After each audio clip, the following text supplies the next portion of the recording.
Okay, I feel like a monster, but I also need to stand my ground here. I don't want to be a mega idiot. I, 20 female, have a stepsister, Jane, 18, whom I've known for 7 years. We've had our ups and downs, but ultimately she's family and I would never want to intentionally hurt her. One thing she does a lot during arguments with her mom is say, well, Dad would let me do X, or maybe I'll go stay with Dad then. I never met her dad. I've seen him a few times, but I was never properly introduced to him.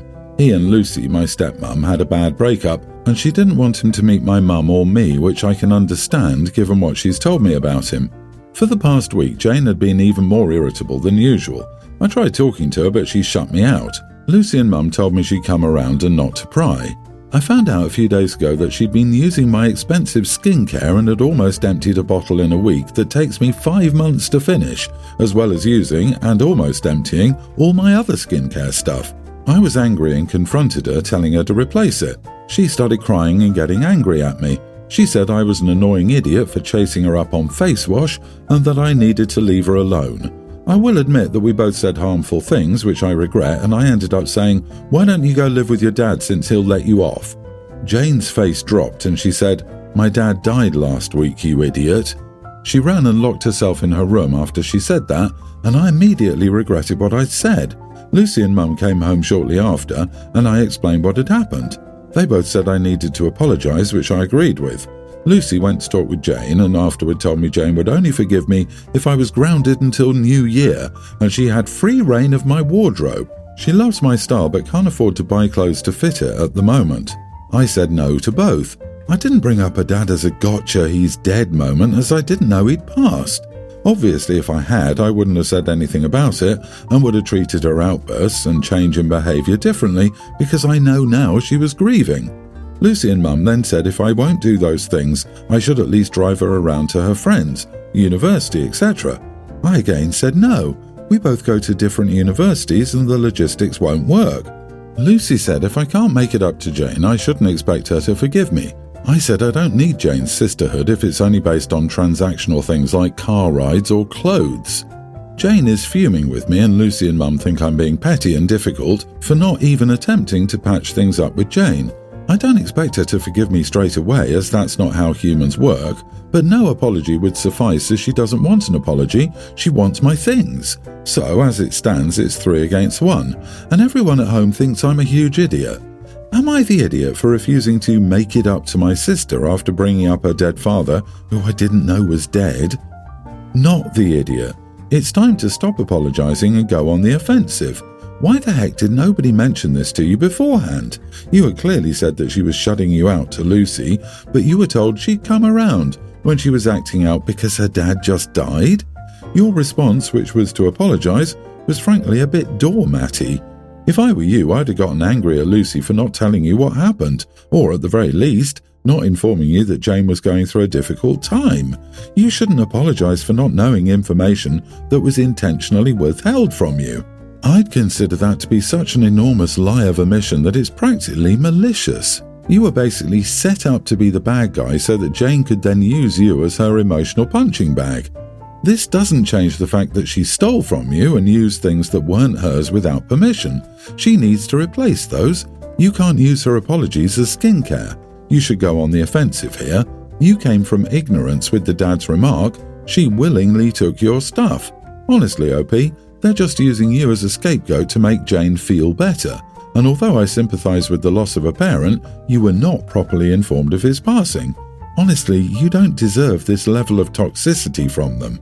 Yeah, what kind of dysfunctional family are you living in that no one told you that someone you live with lost a parent?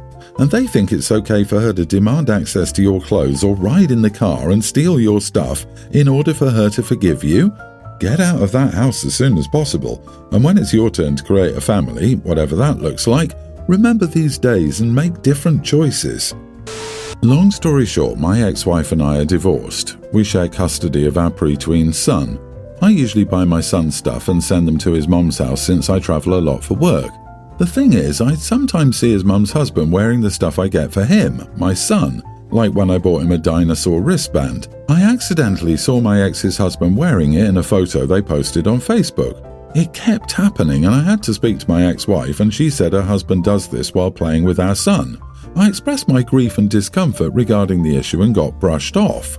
Last week I had a business meeting abroad and couldn't go with my son to watch a baseball game. I'd already bought and sent him a baseball glove a while back, and later in the day I saw a pic on Facebook of his mom's husband wearing the freaking glove on his hand while taking a photo with my son.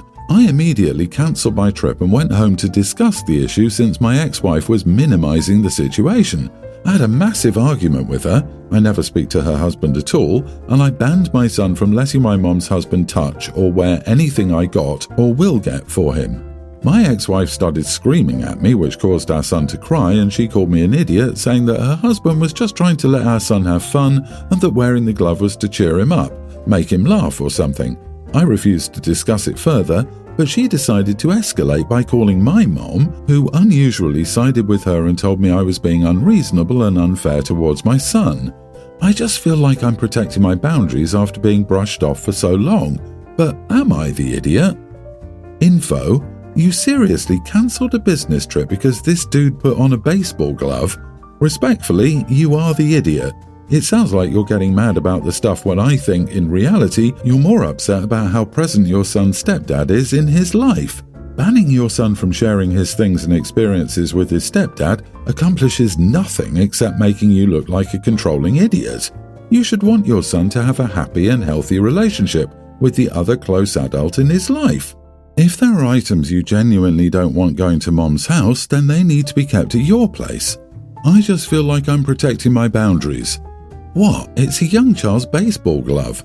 What kind of lesson would your son learn if he was told, "This is just for you, don't let stepdad touch it"? The lesson would be, my biological father is selfish, jealous, and obsessive. Yeah, the dude stalked his ex's Facebook and cancelled a trip, forbade his son from sharing his gifts, and got into a screaming match with his ex-wife over a glove that stepdad played with. OP, you're embarrassing yourself and genuinely being an awful father to your son in this regard. Growing up with a parent like you will put cracks in his heart. He will spend decades of therapy trying to patch up. Grow up, look in the mirror, and do better. I'm going to sound like a monster, but here goes. My wife and I blended our families 5 years ago. When we moved in together, she had 2 daughters, Mel, then teen, and Molly, tween. I have 3 kids, Lola, tween, Brendan, tween, and Brian, younger tween, and we're expecting our first baby, now a preschooler, and later had our second baby, now a younger toddler. The house is fairly small, but we have 4 bedrooms. The master bedroom, a downstairs bedroom, second master, and 2 smaller bedrooms. Due to space, we decided to put Lola in one bedroom, Brian and Brenda in one bedroom, and have Mel and Molly share the downstairs bedroom. The plan was that the baby would share with us for the first 2 years and then move the baby into Lola's room and have Lola and Molly share. Mel would have moved out for college by then and just share with them for breaks. Everything got thrown into chaos when Mel passed away a year into living together. When it would have been time to think about moving rooms, my wife couldn't even think about touching her stuff, and asking was unthinkable. We had an accidental but wanted second baby, so we decided that Lola and the baby would just have to share for now. Our second is now a toddler and is starting to need to not be sharing a room with my wife and me. I'm starting to think that it's time. I would never have asked for a year or even 2 years out, but now we're heading into year 4. I understand that it's a hard thought and seems callous, but the reality is that we don't have space to keep this up anymore. We need the space. A bedroom split is just not fair and hasn't been for years. Lola is almost a teenager and shouldn't be sharing with one toddler, let alone 2. There shouldn't be 3 kids sharing one of the smaller bedrooms and now 5 kids sharing one bathroom. All this while one child gets a large bedroom and bathroom for herself. It's not reasonable. My wife and Molly are still resistant and say it's expected not to want to move things around even years later, and they don't want Mel's things taken from them, especially Molly. I get that, but we can't. It's just not realistic. Even if Mel was still with us, she wouldn't live with us anymore. The plan was always to move Lola into that room once Mel went to college. Molly was never supposed to have her own room, and per the agreement made 4 years ago, Molly is getting all of Mel's stuff, so nothing is being taken from her. They're furious, and now the whole house is fighting. Lola is sick of her situation. Molly and my wife want nothing to change, and of course, I'm the evil bad guy who does everything wrong. Is this really that outrageous? Info: Why on earth would you have another baby when your family situation is so emotionally overloaded? That part always gives me the ick. 5 kids between them already to share 3 bedrooms, but these blended families always need to cement the new marriage with our babies. OP at least had a plan that made sense before Mel died. So many stories are, so we have a 2-bedroomed house and 9 kids between us. What do we do? Why didn't you figure this out before you married someone and moved in together? Why are you springing on your kids they have to share a room with a stranger? And even more, why do the parents always keep the master bedroom? They'll cram 6 kids into a shed in the yard before giving up the big bedroom. Insane! On stories like this, I can never stay on topic because I'm so distracted by the fact that no one can keep their stuff in their pants. For the love of God, stop having children. What is up with all these people? Don't you think 2 would be enough? This isn't specifically aimed at OP, but almost all of the need help or need advice or what should I do, my life is going down the drain posts are from people who have 5, 6 or more children. Maybe that's the problem. Geez, what causes these people with multiple kids and space issues to have even more kids? 7 kids and 3 bedrooms. Molly and Lola share. Brenda and Brian share. The littles get bunked since you all want to run a kids camp. Maybe the parents get sterilized. OP, you are the idiot. I, 30 male, have an older sister, 35, and my younger brother, 27. My brother recently got married to his now wife, and to get straight to the point, no one in the family likes her. She is your average sister-in-law that people complain about having, disrespectful and attention-seeking. There's a lot of drama surrounding her, so my brother wasn't allowed to attend family events if sister-in-law would be there. We would only celebrate his birthday if she wouldn't be there. He complained, of course, saying how we were making sister-in-law feel unwanted and such, but she does that in our own homes. We went low contact with my brother, but my parents allowed him back for holidays after sister-in-law gave birth to twins, and my mother wanted to be in their lives. Not that it mattered because sister-in-law won't allow the twins near anyone. I genuinely don't know what my brother sees in her. Her personality would be one he hates, but since he's with her, it's okay. My brother had his wedding and it was a destination wedding and child-free.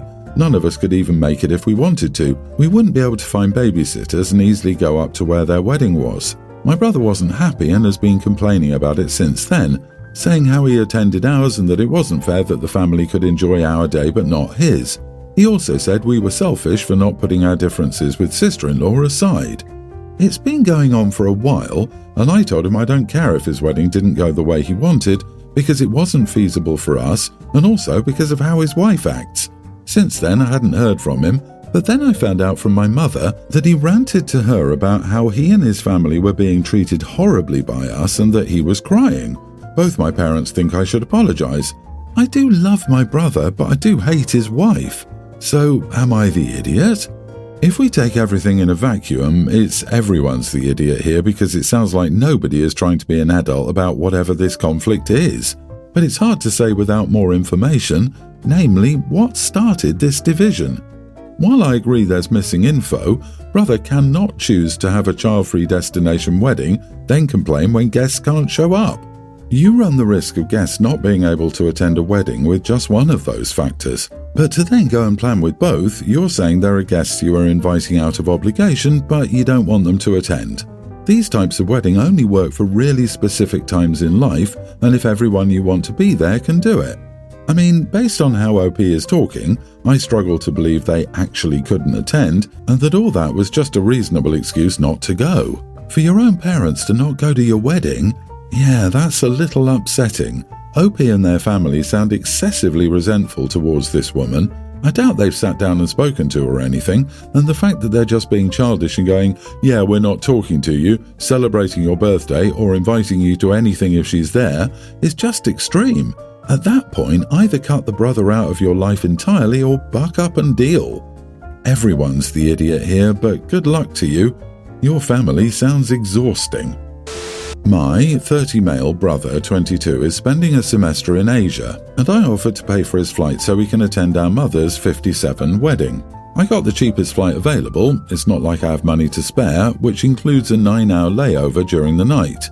As soon as he got the email confirmation with the tickets, he asked if there wasn't a more direct flight, which bothered me already, Then he asked me if I could lend him some money so he could spend the night at a capsule hotel at the airport. He says otherwise he will be exhausted at our mother's wedding, which takes place the same day he arrives. I told him he could sleep on the airport bench for all I care, and I'm doing too much already. Even if he eventually paid me back, I doubt it, I couldn't believe how ungrateful he was. Am I the idiot here? You are the idiot. That's a poisoned gift. Why did you book him a flight arriving on the day of the wedding without the possibility to sleep? It's kind of you to pay for him, but you wasted your money by getting a ticket that doesn't allow him to enjoy the wedding, nor for your mom to enjoy his presents. Have you ever heard the term, never look a gift horse in the mouth?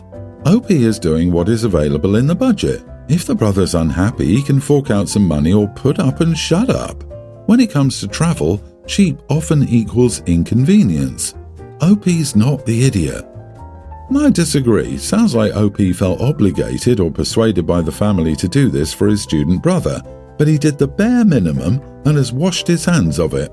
When you realized it would include sleeping over at an airport, some don't allow this, why didn't you speak to him and see what he thought? Maybe he or a friend or relative could stump up the additional money for a better flight or capsule hotel. You seem to be almost enjoying his discomfort.